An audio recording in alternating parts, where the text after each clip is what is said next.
Hi, my name is Mike Doty, and for my informative speech, I'll be teaching a little bit about the PB&J. So a little introduction to it. The PB&J, the recipe has only been around for about 100 years. People didn't really know about it, so that was just the most recent time it's been written down. Previously, it was a luxury to have that because the peanut industry wasn't commercialized, so it was very expensive to get your hands on peanuts. So that just drove up the price, passed that down to consumers and made it really expensive to make the sandwich. It was really popular during World War II. It was one of the soldiers' favorite meals, and it's a healthy meal for everyone. Okay, so like I said, the PB&J was previously a luxury. This is because peanuts were previously compared to sweet peas, so they were kind of in a different category than they are now, and people didn't really care too much to produce them. So in 1896, the Good Housekeeping came up with an article that really sparked interest in peanuts, and this really drove the creation of commercializing the industry.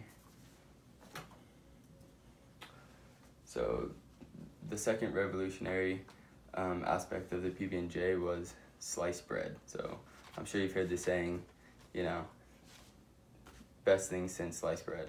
It's a saying that's been around for a while because this really did change the whole sandwich industry. In 1928, Otto Rohrwader created the automated bread slicer.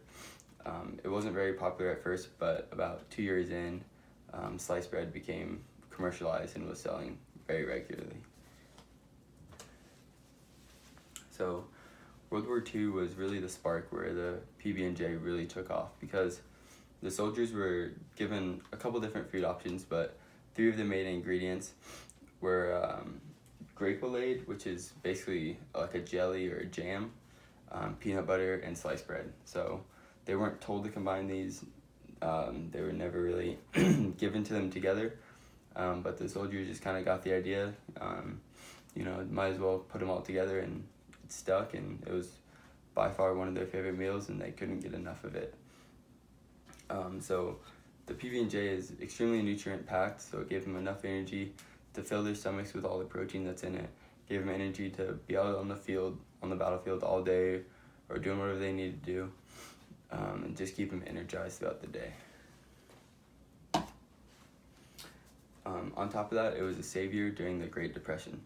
So during the Great Depression, as we know, a lot of families were out of jobs.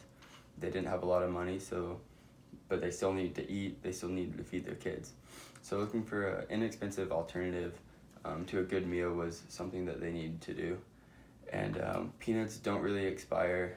Bread is very inexpensive to buy at the store, along with jelly also. So being able to combine these 3 for a meal that hits a lot of the macronutrients and some of the micronutrients that we need to survive, it's just getting that in one meal that's super easy to make was a huge part of the Great Depression. Okay, so the modern peanut butter and jelly.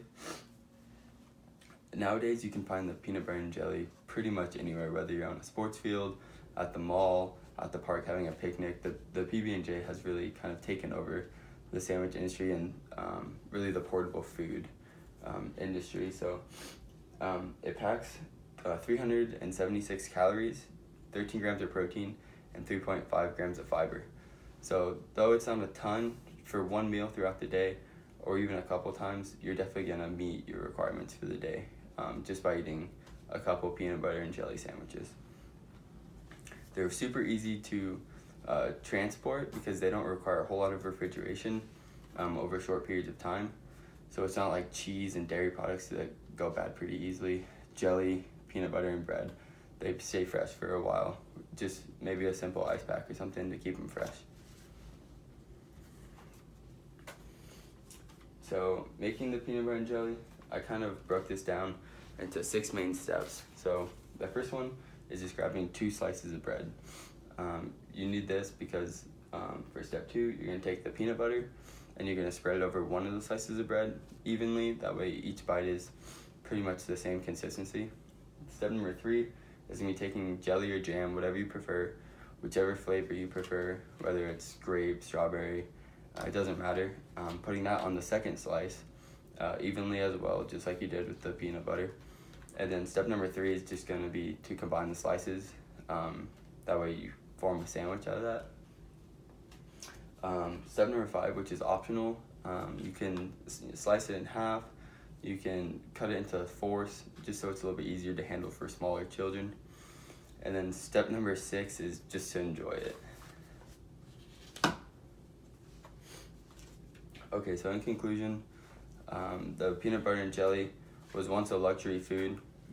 Now, obviously, it's something the everyday man can afford. Let's see. Kids, on average, will eat 1,500 peanut butter and jelly sandwiches over their lifetime.